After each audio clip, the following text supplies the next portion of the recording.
اعوذ باللہ السمیع العلیم من الشیطان الرجیم من حمزہ ونفخہ ونفثہ بسم اللہ الرحمن الرحیم ان اللہ وملائکتہ یصلون علی النبی یا ایھا الذین آمنوا صلوا علیہ وسلموا تسلیما اما بعد السلام علیکم ورحمۃ اللہ وبرکاتہ ایھا المستمعین الکرام۔ کل ہم نے ہرقل کا، شاہ روم کا اور ابی سفیان کا جو بات چیت تھا، سوال و جواب، ان کا بیان ریکارڈ کرایا۔ زہری کو مزید بتا دیا گیا ہے کہ ہرقل نے بتایا گیا ہے کہ ہرقل نے رسول اللہ صلی اللہ علیہ وسلم کے اس خط کو آخر تک پڑھوا کر اپنے پاس محفوظ کر لیا، اور پھر ایک رومی عالم کو جو عبرانی زبان سے واقف تھا لکھا کہ جس نبی کو انجیل میں بشارت دی گئی اس کا عرب میں ظہور ہو گیا ہے، اور ہم اس وقت اس کے منتظر تھے، لہذا ہمیں اس کی اتباع پر کمر بستہ ہونا چاہیے۔ ہرقل نے وہ خط محفوظ کر کے مترجم سے پڑھا کر کے پھر ایک قصہ اور بھی آگے جو بڑا اس کا پادری تھا اس کو بنا کہہ دیا، خبر دیا یا بلایا کہ جس نبی کی ہم لوگ ہمارے انجیل میں بشارت دی گئی ہے اس کا عرب میں ظہور ہو گیا ہے، اور ہم اس وقت کے منتظر تھے، لہذا ہم اس کے اتباع پر کمر بستہ ہونا چاہیے۔ مطلب ہے کہ ہم لوگ اسلام کے لیے تیار ہو جائے۔ اس کے بعد اس نے اپنے سلطنت کے امراء کو اپنے دربار میں بلا کر سمجھایا کہ ہم نصرانیوں پر اس نبی کا اتباع لازم ہے جس کی انجیل میں بشارت دی گئی ہے۔ تمہیں معلوم ہے کہ میرے پاس اس بزرگ ہستی کا مکتوب گرامی آیا ہے جس میں اس نبی مکرم صلی اللہ علیہ وسلم نے مجھے اسلام کی دعوت دی ہے۔ یہ خط بھی ایسا ہی تھا۔ میرا مصمم ارادہ ہے کہ میں اس دعوت کو قبول کر کے دائرہ اسلام میں داخل ہو جاؤں۔ ہرقل نے امرائے سلطنت کو کہا، مجھے امید ہے کہ تم سب لوگ بھی اس سلسلے میں میری پیروی کرو گے۔ ہرقل کی زبان سے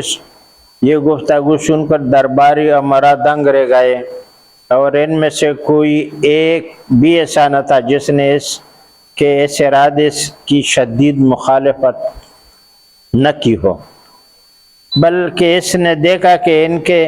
اشارے پر دربار کے تمام دروازے بند کیے جا رہے ہیں۔ وہ سمجھ گیا اس کے کٹر مذہبی درباری اس کے ساتھ کیا سلوک کرنا چاہتے، اسی لیے اس نے فوراً ہنس کر کہا، اللہ کا شکر ہے خداوند کا کہ تم اس کڑی آزمائش میں پورے اترے۔ مجھے تمہاری مذہبی پختگی کا پورا یقین تھا، لیکن میں صرف تمہیں آزمانا چاہتا تھا۔ تمہیں اس سخت امتحان میں کامیابی مبارک۔ ہرقل نے جب دیکھا کہ سلطنت کے جتنے پادری و امراء ہیں میرے خلاف ہو گئے، اور انہوں نے ان کو روکا اور دروازے بھی بند کیے گئے، دربار کے جتنے دروازے تھے بند کر دیے گئے، کہ ان کو ختم ہی کر دے، کیونکہ سب مخالف تھے، ان میں ایک بھی نہیں تھا۔ اس نے چال چلا کہ ابھی ہماری خیر نہیں ہے، تو کہا کہ میں تو تمہارا امتحان کر رہا تھا، اور مجھے امید ہے کہ تم لوگ اپنے دین میں ابھی بھی مضبوط ہی ہو، لہٰذا یہ میرا امتحان ہی تھا اور آپ کو مبارک ہو۔ اس نے اپنا ارادہ الٹا کیا، شیطان نے مداخلت کی اور خود بھی اسلام سے باز رہا، اور امراء نے اور پادریوں نے جو کر دکھایا اپنی سلطنت کی جانے سے اور اپنے جو اکرام اور ان کی حیثیت تھی اس کو گر جانے سے ڈر گیا، اور وہ مسلمان ہونے سے پھر گیا۔ ہرقل کی زبان سے یہ کلمات سن کر اس کے دربار کے تمام بند دروازے کھلوا دیے گئے، اور اس کا ہر درباری اس کے سامنے جب حسب دستور سر بسجود ہو گیا، جس پر ہرقل نے اطمینان کا سانس لیا۔ بعض روایات میں یہ واقعہ حمص کا بھی ہے، لیکن افسوس کہ وہ اگر اسلام میں داخل ہونا بھی چاہتا تھا تو ان کے امراء نے اور ان کے لشکر نے اور ان کے درباریوں نے ان کو ڈرایا دھمکایا، اور آخر اس نے اسلام سے انکار کر دیا اور بات وہیں پر رہ گئی۔ اب ایک اور نصرانی بادشاہ جو شام کے عربی نسل سے تھا، نبی علیہ السلام کا مکتوب ان کو بھی بھیجا گیا۔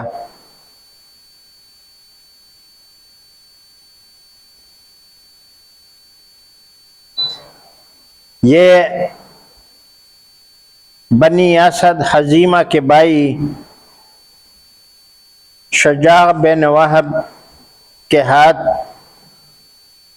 فرما روائے شام منظر ابن حارث بن ابنی شمر غسانی کو اس قسم کا ایک خط لکھا۔ یہ جو خط اس عربی نسل بادشاہ کو نبی علیہ السلام نے لکھا تھا اسلام میں داخل ہونے کے لیے، یہ بنی اسد بن حزیمہ کے بھائی کے ہاتھ پر بھیجا تھا۔ اس کو دے کر کے بولا کہ جاؤ یہ لے کے جاؤ۔ منظر ابن حارث ابن ابی شمر غسانی کو، جس میں اس سے محاسم اسلام بتا کر دعوت اسلام دیتے ہوئے یہ بھی تحریر فرمایا تھا کہ وہ اگر وہ اسلام قبول کر لے تو اس کا ملک اس کے قبضے میں رہے گا، اگر تم اسلام قبول کرو اور ہمارے مسلمان ہو جاؤ، اسلام میں داخل ہو جاؤ، تو ہم تمہارے ساتھ نبی علیہ السلام نے خط میں لکھا نہ لڑیں گے اور آپ کو امن بھی ہوگی۔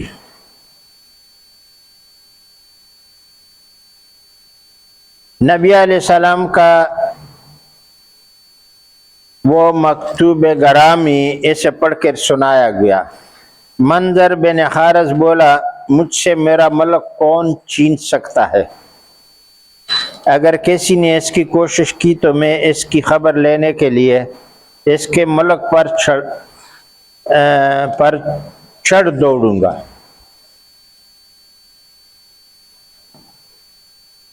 شاہ فارس کے نام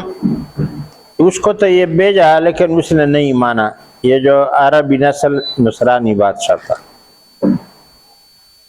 شاہ فارس کے نام نبی علیہ السلام کا مکتوب ادھر بھی بھیجا گیا تھا۔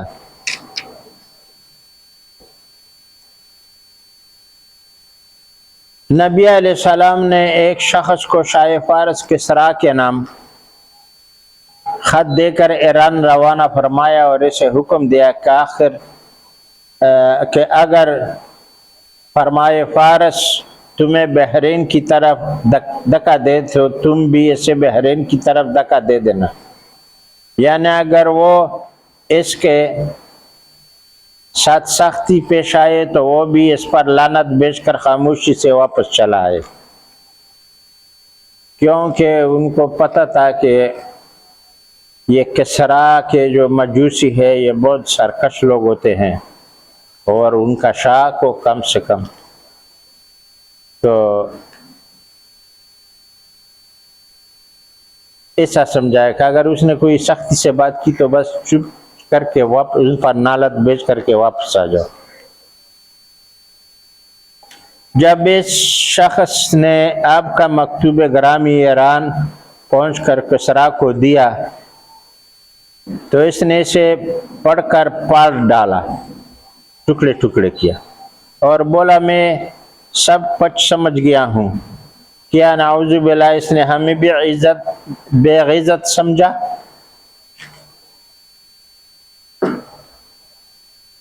عبداللہ بن وہیب یونس اور زہری کے حوالے سے دے کر کہتے ہیں کہ آخر الذکر عبد الرحمن بن عبد القادر نے بتایا کہ جس روز بن عبد القاری نے بتایا کہ جس روز نبی علیہ السلام کی آپ کے قاصد نے ایران میں آپ کے مکتوب گرامی کے ساتھ کسریٰ کے طرز عمل کا واقعہ سنایا تو اسی روز آپ نے مسجد میں حاضرین کو منبر پر خطاب فرماتے ہوئے ارشاد فرمایا، میں آپ لوگوں سے بعض عجمی بادشاہوں کی طرف بھیجنا چاہتا ہوں آپ لوگوں میں سے کسی کو، لیکن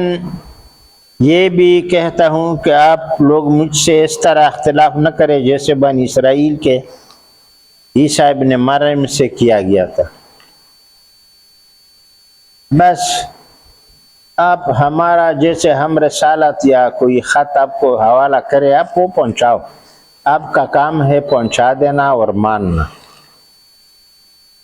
نبی علیہ السلام کی زبان مبارک سے یہ سن کر مہاجرین یک زبان ہو کر بولے، یا رسول اللہ صلی اللہ علیہ وسلم، ہم آپ کے رائے عالی سے تابع ابدسر اختلاف نہیں کریں گے، بالکل ہم تابع ہیں، آپ ہمیں جہاں چاہے بھیج دیں۔ نبی علیہ السلام نے مہاجرین کے حق میں دعائے خیر فرمائی اور شجاع کو کسریٰ کی طرف اپنا دوسرا مکتوب دے کر کے روانہ فرمایا، ایک اور مکتوب دیا۔ جب آپ کے یہ قاصد ایران پہنچے تو کسریٰ نے اپنے عنوان دربار کو مزید آراستہ کرنے کا حکم دیا اور وہاں امراء و عظمائے ایران کو طلب کیا۔ اس کے بعد آپ کے قاصد شجاع بن وہب کو دربار میں باریابی کو اجازت دی۔ شجاع بن وہب کسریٰ کے دربار میں پہنچے تو کسریٰ نے حکم دیا کہ نبی علیہ السلام کا مکتوب ان سے لیا جائے، لیکن انہوں نے کہا کہ مجھے نبی صلی اللہ علیہ وسلم نے حکم دیا ہے کہ میں ان کا یہ مکتوب گرامی جناب والا کے ہاتھ میں بذات خود دوں، مطلب ہے کہ میں دے دوں شاہ کے ہاتھ میں، کسی کے ہاتھ پر نہیں دے دوں۔ کسریٰ نے شجاع بن وہب کی یہ بات سنی تو انہیں قریب بلایا اور ان کے ہاتھ سے نبی علیہ السلام کا مکتوب گرامی اپنے درباری کاتب جس کا تعلق حیرہ سے تھا طلب کیا اور اسے وہ خط پڑھنے کا حکم دیا۔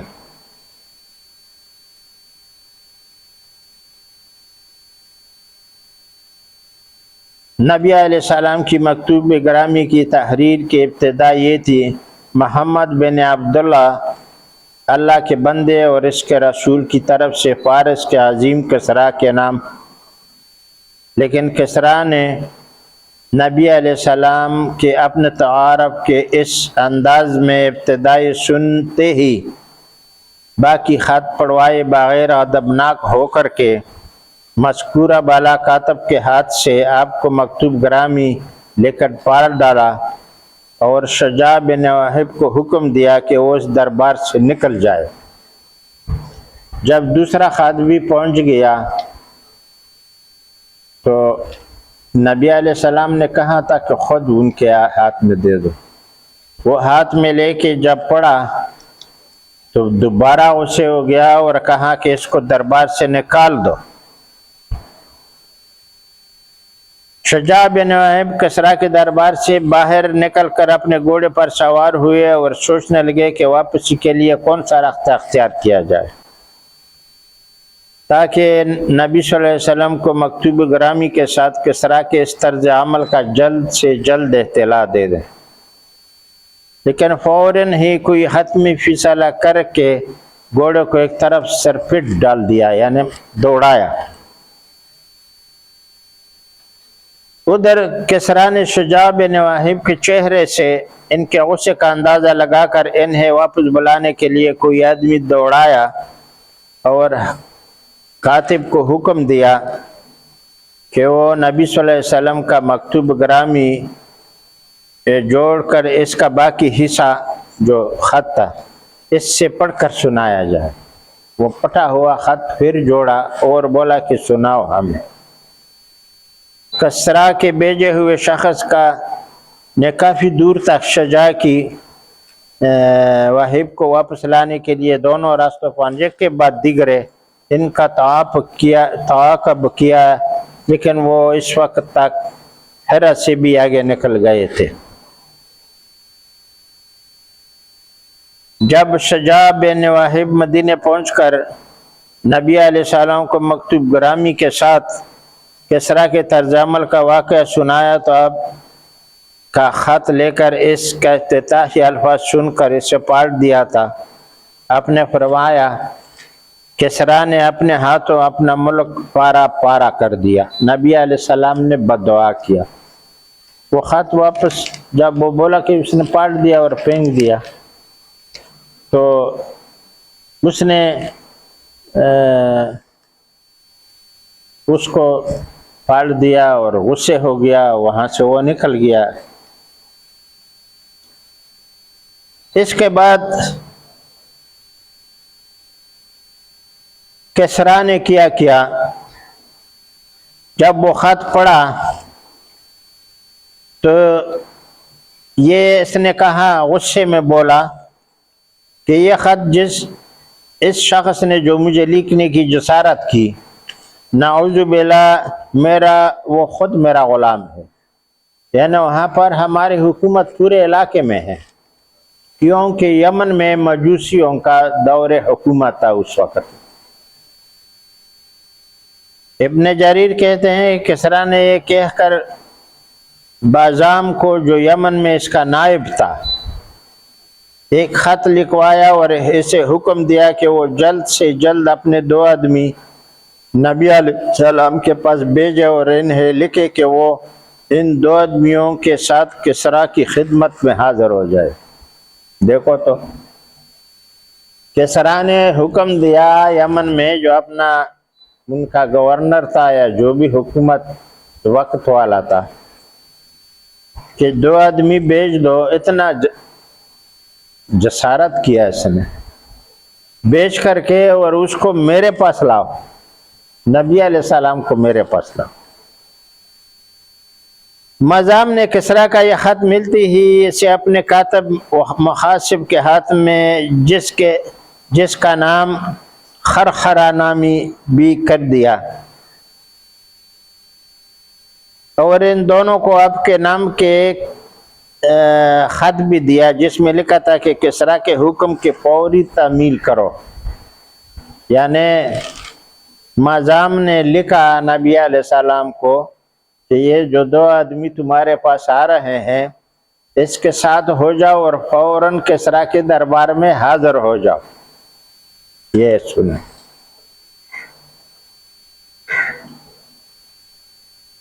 ابن جریر اپنے تحریر میں لکھتے ہیں کہ جب مازام کے بھیجے ہوئے یہ 2 آدمی طائف پہنچے تو انہوں نے وہاں کسی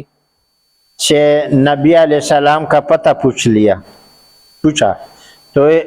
اس نے انہیں بتایا کہ آپ کا قیام مدینے میں ہے۔ کیونکہ یمن سے جب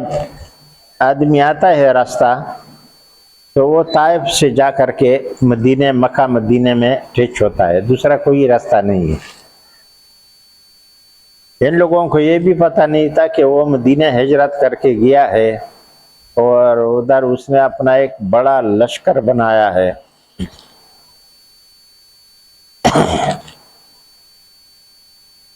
بہرحال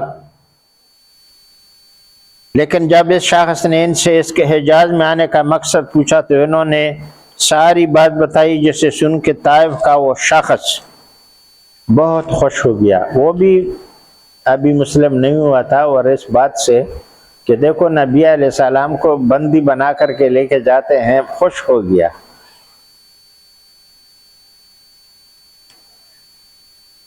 اور اس نے دوسرے لوگوں سے کہا کہ اب انہیں اور قریش مکہ کی کوئی فکر نہیں ہونا چاہیے، کیونکہ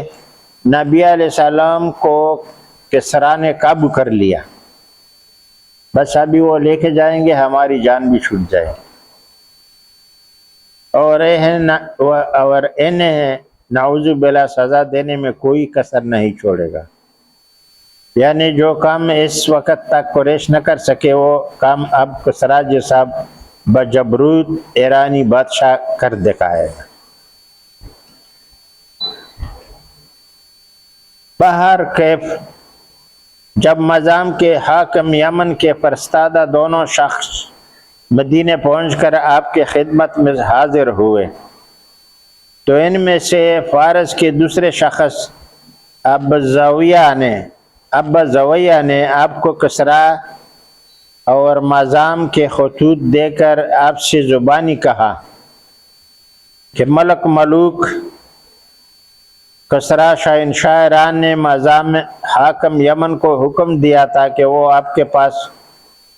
2 آدمی بھیج کر آپ کو شہنشاہ ایران کا حکم سنائے، بلکہ آپ کو خود لے کر شہنشاہ کے خدمت میں حاضر کرے۔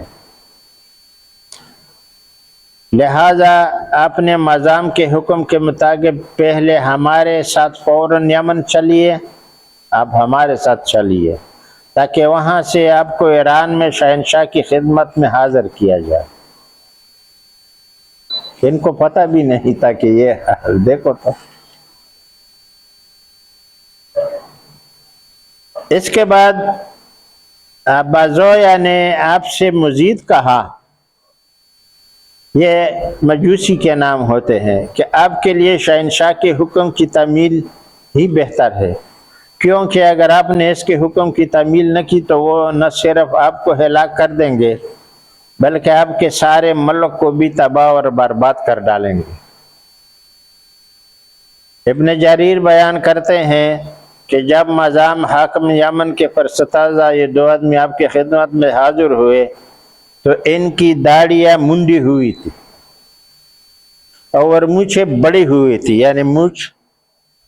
یہ تو شریعت کے خلاف ہے کہ بڑے مونچھ رکھو اور داڑھی منڈو، جیسے کہ آج کل بڑے خوشی سے یہ لوگ کرتے ہیں۔ یورپ کا سایہ ہمارے اوپر پورا لپٹ گیا ہے، اور جو آدمی دیکھو روزانہ شیو کر کے صاف کر کے منہ چلتا پھرتا ہے۔ نبی علیہ السلام نے جب ان کے یہ دیکھے داڑیاں منڈی ہوئی ہے، مونچھیں بڑی ہوئی تھی، چانچہ آپ نے کو ان کی یہ شکل ناگوارہ گزری، اور آپ نے ابازیہ ہی سے جس نے آپ سے سلسلہ کلام شروع فرمایا تھا، فرمایا مجھے تیری اور تیری ساتھی کو یہ شکل و صورت دیکھ کر افسوس ہوا ہے۔ نبی علیہ السلام نے ان کو کہا کہ میں نے آپ کے جو شکلیں دیکھے، آپ کے آنے کی مجھے افسوس نہیں ہوا ہے آپ کے شکلوں کو دیکھ کے، اور ہمارے شکلیں دیکھو آج کل یہ حال ہے۔ پہلے تم مجھے یہ بتاؤ کہ تمہیں ایسی وعدہ رکھنے کی حکم کس نے دیا ہے، یعنی ایسا